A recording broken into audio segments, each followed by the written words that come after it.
Hello, welcome back to Seawolf's Den. I'm Crafting Ron. I've been on a break since all that crafting I did for Mythic Con West in Asheville. I've been involved in some writing, more to come about that later. Basically, I've been writing for a Kickstarter voluntarily and making a bestiary for a certain setting that I may have mentioned before. But in the interim time, I have been expanding my 3D printing inventory through some online auctions. I highly recommend seeing if you have something like this in your area. Look for any online auctions for Amazon returns. We have a couple in our area, and I was able to get 2 Ender 3s for really cheap, like 50 bucks a piece, and then another resin printer, and that one's like 80 bucks, all for under $100. I have been working with one of the Ender 3s that struggle with. It has required a lot of work, and that's the catch with all these returns is either going to be missing parts. My first Ender 3 was missing the Z-axis arm, and I had to buy that. But once I got that, everything worked like the charm. The second Ender 3 had all its parts, but was not working, and I think I finally got it working again. So in front of you, or in front of the camera, are some of the stuff I've been doing in the interim, trying to get my printers to work and test. And one of the first things I printed, and this is obviously not done painted. I'm still painting it, but I saw it on Thingiverse and I went ahead and did it. It's obviously a 4-piece dice roller. You put your dice up in the battlements, and I loved it, so I'm still painting it. I have to make time to finish it, but once it's done, I'll probably post pictures somewhere.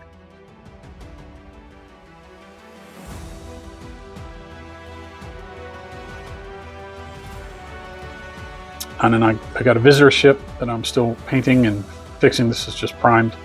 From those of you that remember the classic miniseries V and V the Final Battle, I run an 80s Savage Worlds game at many of the conventions, and V is kind of at the center of it. So I printed a flying version of the fighters I already had, and I'm going to finish this up soon.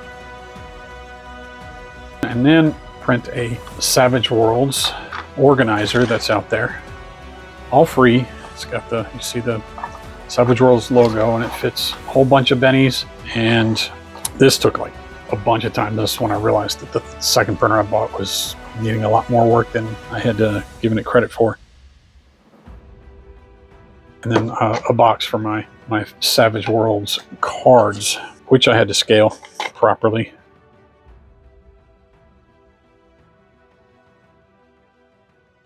I also printed these, and those look strange because these are resin printed motherships from V, and I'm using those as bennies. And they do fit in my benny slot perfectly. So those will be my special bennies for my 80s game. I've got 24 here, and I think that's enough, but if I need more, I'll print. I also printed V symbols, which I might use for my own bennies, GM bennies. These are the visitor symbol.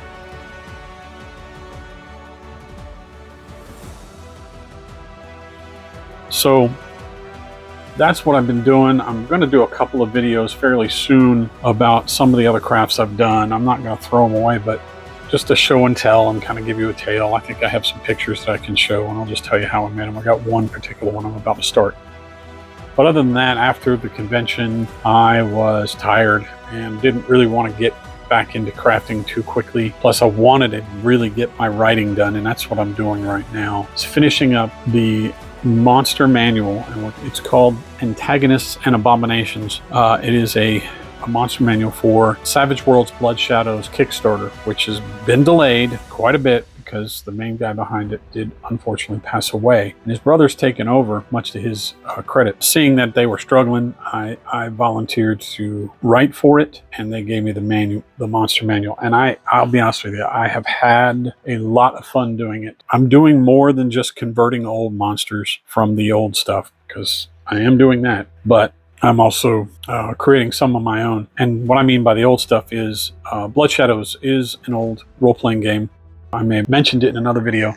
Done back in the 90s. West End Games, famous for their Star Wars D6 had another house system called Masterbook, and had multiple systems associated to that. And one of them was Bloodshadows, which is a kind of a 1930s meets fantasy horror genre, where you're on a different planet and every human lives within a city-state. And those city-states are kind of in the 1930s level of technology, but mostly driven by magic. And magic is very common, and so you have the classic fantasy beasts existing or existed at one time. Now, because of a god war, which is of course the big cataclysm every fantasy world has, things have changed, mutations, all this stuff. So it's got a slight post-apocalyptic twist to things as well. I've always loved it. It's got a one part Call of Cthulhu, one part fantasy, one part post-apocalyptic, all kind of wrapped up in one.